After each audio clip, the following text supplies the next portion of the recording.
जो है हम लोग ई वेस्ट मैनेजमेंट के ऊपर एक प्रोग्राम करने गए थे गीता कॉलोनी में, जो Netaji Subhash institute of technology का इस दायरे में कैंपस है। तो ई वेस्ट मैनेजमेंट प्रोग्राम था हमारा। प्रोफेसर राव से मुलाकात हुआ और बहुत सारे प्रोफेसर से। तो प्रोफेसर राव जो उस वक्त भी उन्होंने बताया कि वो काफ़ी हेल्पिंग कोऑपरेटिव, जो भी स्टूडेंट आगे बढ़ना चाहते हैं एमटेक के और या मतलब पीएचडी के प्रोग्राम में, तो उनके लिए वो तैयार है हमेशा। जो उनका नंबर मेरे पास है, आप मेरे से भी शेयर कर सकते हैं। और जैसा उन्होंने बताया एजुकेशन के बारे में, एजुकेशन तो बाबा साहब ने को भी जो यानी कि ताकत मिली, या बाबा साहब का भी जो रिकॉग्निशन हुआ पूरा वर्ल्ड वाइड ग्लोबली, वो एजुकेशन की वजह से ही हुआ। तो एजुकेशन तो एक इम्पोर्टेंट पार्ट है ये आदमी की पर्सनैलिटी डेवलपमेंट में, क्योंकि बाबा साहब ने 3 बातें बहुत इंपॉर्टेंट कही कि आपको शिक्षित बनो, संगठित रहो और संघर्ष करो। तो 3 उनके बेसिक जो यानी कि प्रिंसिपल हैं, सूत्र हैं लाइफ के, जो है कि शिक्षित बनो, संगठित रहो, संघर्ष करो। और उस यानी कि शिक्षा के आधार पे ही बाबा साहब का भी जो है यानी कि दुनिया में नाम हुआ। जैसा कि बाबा साहब ने जब संविधान की बात आई उनके सामने, तो उस वक्त जो है बाबा साहब के बराबर कोई भारत में पढ़ा लिखा आदमी नहीं था, आज भी नहीं है और दुनिया में नहीं था, क्योंकि उस वक्त भी उस बाबा साहब के पास 3 जो है पीएचडी थी और 32 डिग्रियाँ थी टोटल। बाबा साहब ने यानी कि सिर्फ यानी कि एससी, एसटी, ओबीसी या माइनॉरिटीज़ के लिए काम नहीं किया, पूरे भारत के लिए काम किया, पूरी मानव समाज के लिए काम किया। और न कि सिर्फ जो है पॉलिटिकल या सोशल जो है। यदि हम देखें तो उन्होंने जब जो है रिजर्व बैंक की स्थापना हुई, रिजर्व बैंक की स्थापना में भी बाबा साहब का बड़ा रोल है। बाबा साहब की जो एक यानी कि थीसिस थी, थीसिस का नाम था द प्रॉब्लम ऑफ रूपी। द प्रॉब्लम ऑफ रूपी, उसी आधार पे जो है उसकी रिकमेंडेशन जो है हिल्टन कमीशन को दी गई थी। हिल्टन यंग कमीशन जो उसके बाद जो 1934 में आरबीआई का एस्टेब्लिशमेंट हुआ, वो उसी रिकमेंडेशन के बाद हुआ। तो बाबा साहब का काम सिर्फ जो है सोशल या पॉलिटिकल या इकोनॉमिक तक लिमिटेड नहीं है, उनका ऑलराउंड डेवलपमेंट कंट्री में है। ऐसे ही उनका एनवायरमेंट प्रोटेक्शन में भी मतलब बड़ा रोल है। जब संविधान बना तो उस वक्त भी जो है जो आर्टिकल दिए गए, जैसे हम आज फंडामेंटल राइट में भी जो आर्टिकल 21 की बात करते हैं, उसमें भी क्लीन और जो है हेल्दी एनवायरमेंट की बात है। इसके अलावा जो हमारा 47 जो डायरेक्टिव प्रिंसिपल पॉलिसी है, उसमें भी जो है क्लीन एनवायरमेंट की बात है। इसके अलावा 53G जो आर्टिकल है, उसमें भी एनवायरमेंट की बात है। तो बाबा साहब का रोल जो है सिर्फ जो है ये सिर्फ सामाजिक उत्थान के लिए नहीं है, बाबा साहब का जो मतलब रोल है पूरे ऑलराउंड डेवलपमेंट के लिए है। इसके अलावा जो है बाबा साहब का जो रोल है, जो सेंट्रल वाटर पावर कमीशन बना, उसमें भी बाबा साहब का जो है रोल है। बाबा साहब ने उसमें भी अपनी रिकमेंडेशन दी। इसके अलावा जो दूसरे जो काम हुए उस वक्त जो है डैम और इंजीनियरिंग के काम जो हुए, उसमें भी बाबा साहब का बड़ा रिकमेंडेशन थी उसमें जो है। तो बाबा साहब का रोल जो है बड़ा यानी कि वास्ट है, उसको हम जो लिमिट नहीं कर सकते किसी पर्टिकुलर सेक्शन के लिए जो है। इसके अलावा जो संविधान बना तो उसमें भी 7 मेंबर थे उस कमेटी में। जो संविधान सभा थी, जो संविधान की ड्राफ्टिंग कमेटी थी, उसमें 7 पर्सन्स थे। 7 पर्सन्स में जो है कुछ लोग तो जो है दिल्ली से बाहर थे, एक आध बीमार थे, एक आध की जो डेथ हो गई, कुछ लोग जो है एब्रोड थे। तो अल्टीमेटली जो टीटी कृष्णाचारी थे, उन्होंने जब संविधान को 26 नवंबर 1950 को एक्सेप्ट किया, तो उस वक्त बोला, उस वक्त जो है उस मीटिंग में, कि बाबा साहब नहीं होते तो ये संविधान नहीं बनता है, क्योंकि बाबा साहब ने सिंगल हैंडेडली उस संविधान को बनाया।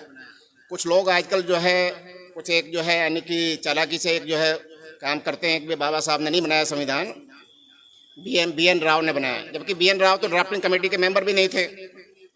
B N Rau drafting committee के मेंबर भी नहीं थे, तो संविधान का बनने का कोई मतलब नहीं होता।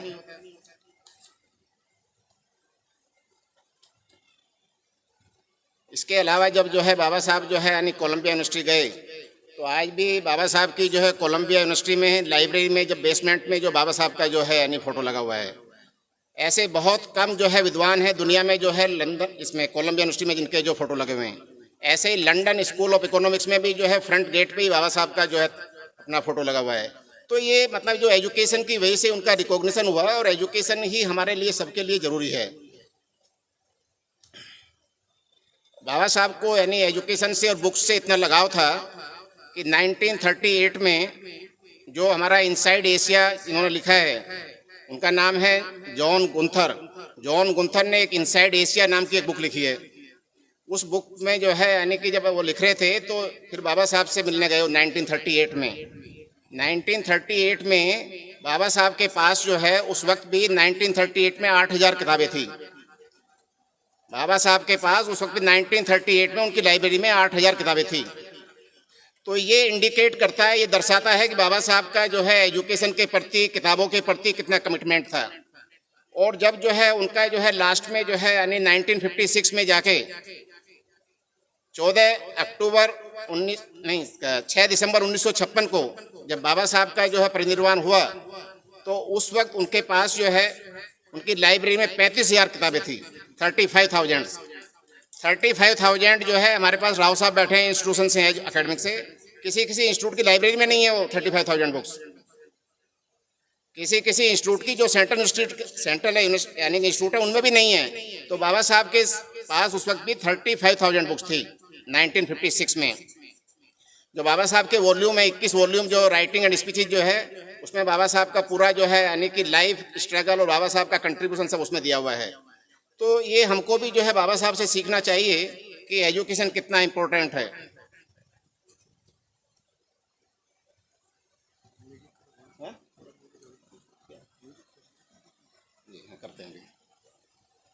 और बाबा साहब जब जो है यानी कि कोलंबिया यूनिवर्सिटी से पढ़ के आए, तो उनको यहाँ के जो बड़ौदा नरेश थे उन्होंने अपनी स्कॉलरशिप दी थी, उसके आधार पर जो है वहाँ पर कोलंबिया यूनिवर्सिटी पहुँचे थे।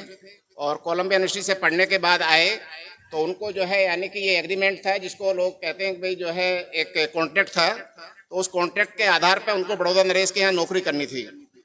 जब बड़ौदा नरेश की नौकरी करनी थी, मतलब डिफेंस यानी कि जो सिविल डिफेंस के जो है यानी कि वो ऑफिसर थे, तो उनको जो है यानी देश में इतना जातिवाद का उस वक्त जो है यानी कि भयावह रूप था कि जब वो वहाँ से पढ़ के आए तो उनको जो है लगा था कि भाई मैं तो यानी कि कोलंबिया यूनिवर्सिटी से पढ़ के आया हूँ, तो मुझे जो है रेलवे स्टेशन में कोई रिसीव करने के लिए आएगा। तो रिसीव करने की बात तो छोड़ो, कोई रिसीव करने तो नहीं आया। लेकिन जब उनको वहाँ पे नौकरी करनी थी और उनको वहाँ पे रेंट पे घर चाहिए था, तो सोसाइटी इतना यानी कि उस वक्त बहुत ही विकराल रूप में थी, तो nobody was there to give its home या हाउस ऑन रेंट। तो उन्होंने बहुत ट्राई किया, तो फिर फाइनली वो जो है एक पारसी धर्मशाला थी उसमें उन्होंने अपना स्थान ढूंढा। तो पारसी धर्मशाला का जो केयर टेकर था उसने कहा भाई आप तो पारसी नहीं हैं, लेकिन मैं आपके लिए व्यवस्था करता हूं कि आप जो है यानी कि नाम ऐसे ही कुछ लिख देंगे पारसी में तो मैं मैनेज कर लूँगा। लेकिन वहाँ उनको 11 दिन हो गए उसमें जो है। तो फिर वहाँ के कुछ यूथ आए जो है और उन्होंने कहा नहीं आप तो नहीं रह सकते इसमें जो है। तो बाबा साहब को वो धर्मशाला छोड़नी पड़ी और फिर बाबा साहब को जो है यानी कि दूसरे विकल्प ढूंढने पड़े। दूसरे विकल्पों में उनके जो यानी दोस्त थे, जो यानी कि उनके नज़दीकी दोस्त थे, उनसे उन्होंने बात की। तो उसमें उन्होंने सबसे पहले जो बात की, जो उनके अपने ही एक साथी थे, हिंदू दोस्त थे वो, तो उनसे उन्होंने बात करी भाई मेरे पास तो अभी ठिकाना नहीं मिल रहा है रहने का जो है, तो आपसे मेरी रिक्वेस्ट है कि मैं आपके यहाँ रह जाता हूँ जब तक जो है। तो उन्होंने कहा आप रह तो सकते हो, लेकिन मेरे पास जो काम करने वाले लोग हैं उनको अच्छा नहीं लगेगा। तो उसको यानी कि डायरेक्ट मना करने के बाद उसने यानी कि बहाना लिया कि मेरे पास जो काम करते हैं वो आपको अलाउ नहीं करेंगे। फिर उन्होंने ईसाई दोस्त से बात की, जो यानी क्रिश्चियन थे, उससे भी बात की। तो क्रिश्चियन दोस्त ने भी कहा कि मैं तो यानी कि तैयार हूँ, लेकिन मैंने भी 2 महीने पहले ही जो शादी की है कन्वर्जन करके क्रिश्चियनिटी में, तो मेरी वाइफ अलाउ नहीं करेगी। तो उनको वहाँ भी जो है यानी जगह नहीं मिली। तो उन्होंने बाबा साहब ने एक वेटिंग ए वीज़ा अपनी किताब लिखी है 1935 में उन्होंने लिखा वो, लेकिन वो उनके यानी कि महापरिनिर्वाण के बाद ही वो पब्लिश हुई। उन्होंने लिखा अपने लाइफ के एक्सपीरियंस जो सारे उसमें जो है। तो कुल मिला के बाबा साहब ने यही कहा कि भाई इंडिया में जो ये कास्टिंग सिस्टम है ये भारत को आगे नहीं बढ़ने देगा। और ये कास्टिंग सिस्टम किसी पर्टिकुलर रिलीजन तक नहीं है। उन्होंने अपना जो है दौलताबाद से एक जो है अपनी निजी यात्रा शुरू करी। तो वहाँ पे वो रास्ते में जो है एक जो है पौंड था, वहाँ पे रुक गए। वो पौंड जो है यानी कि लोगों ने हाथ मुंह धोने के लिए था वहाँ पे जो है। तो उस वक्त भी वहाँ पे कुछ मुस्लिम युवक आ गए, उनको जो है यानी कि नहीं आप नहीं कर सकते। उन्होंने कहा भाई मुसलमान हैं आप तो इस्लाम धर्म में तो ये नहीं है, बराबरी की बात है।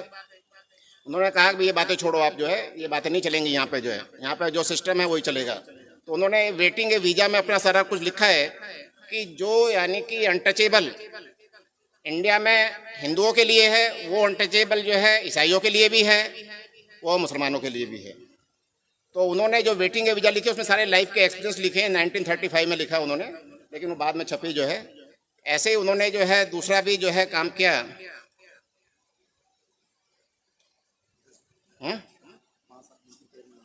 अरे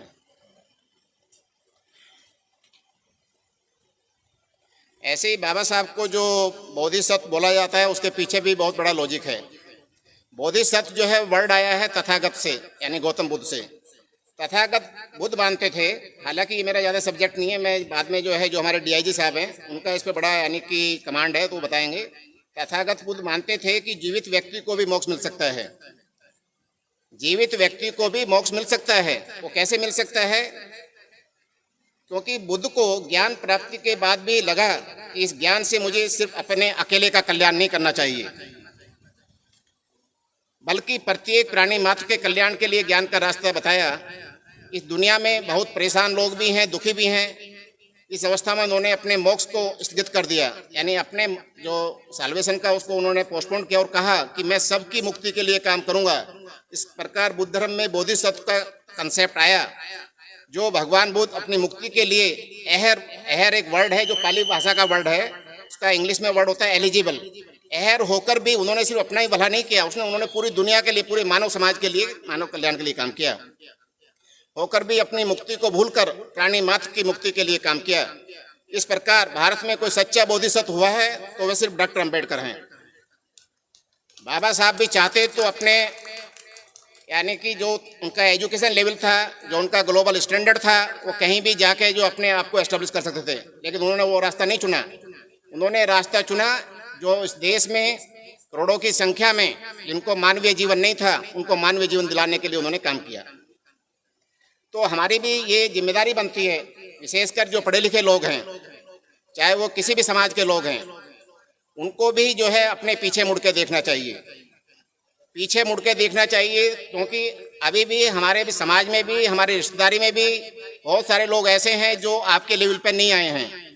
तो हमारा एक कर्तव्य बनता है कि उनको हम जो है यानी सपोर्ट करें और उनको आगे लाएं। बाबा साहब से यही सीखना चाहिए, क्योंकि बाबा साहब ने तो पूरे देश के लिए काम किया, लेकिन आप यदि अपने ऐसे 10 लोगों के लिए भी काम करते हो तो ये बड़ी बात होगी। क्योंकि जैसे प्रोफेसर साहब ने भी कहा कि जो है बाबा साहब मानते थे कि जीवन जो है बड़ा नहीं होना चाहिए, जीवन महान होना चाहिए, और महान जीवन जो है महान कार्य से बनता है। सिर्फ खाली जो है बातें करने से या बहुत सारी जो यानी कि पाखंड की बातें करने से नहीं बनता है। महान जीवन जो है आदमी के महान कामों से बनता है। जैसे कि प्रोफेसर राव साहब ने बताया कि बाबा साहब जो है अपनी जिंदगी में 3 लोगों को गुरु मानते थे, तथागत गौतम बुद्ध, महात्मा ज्योतिबा फूले और कबीर साहब। बाबा साहब ने भगवान बुद्ध को भी नहीं देखा, बाबा साहब ने जो है महात्मा ज्योतिबा फूले को भी नहीं देखा, और बाबा साहब ने कबीर साहब को भी नहीं देखा। बाबा साहब के जीवन पे जो है यानी तथागत गौतम बुद्ध का जो यानी कि उनका दर्शन था, इतना प्रभाव था।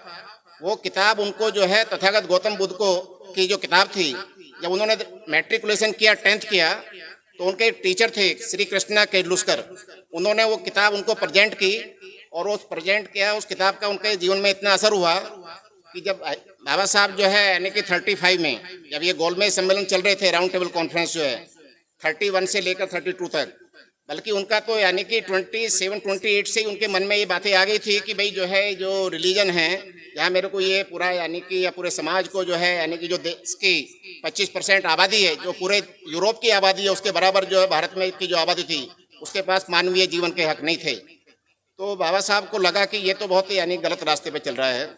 तो उन्होंने कहा कि भाई जो है इसके लिए हमें कुछ करना पड़ेगा।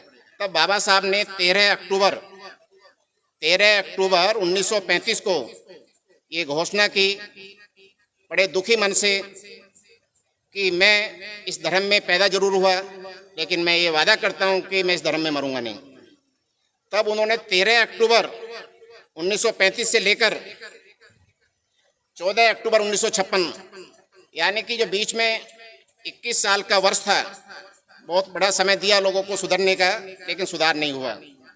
महात्मा गांधी, जो हमारे राष्ट्रपिता महात्मा गांधी, उन्होंने भी जो है उस बात को बड़ा सीरियसली लिया और डॉक्टर अम्बेडकर के पास गए कि आपको ऐसा नहीं करना चाहिए।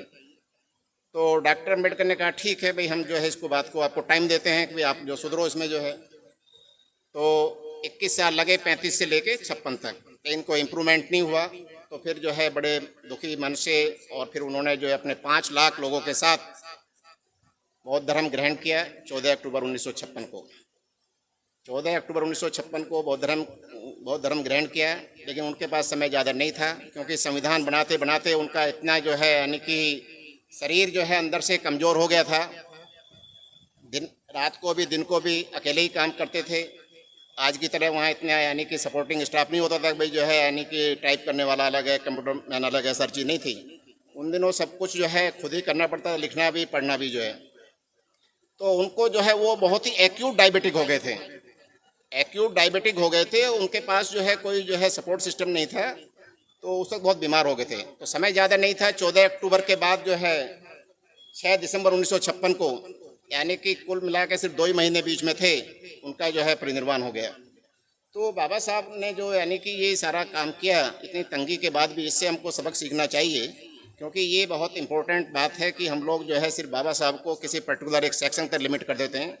ये दोनों तरफ से ही गलती है,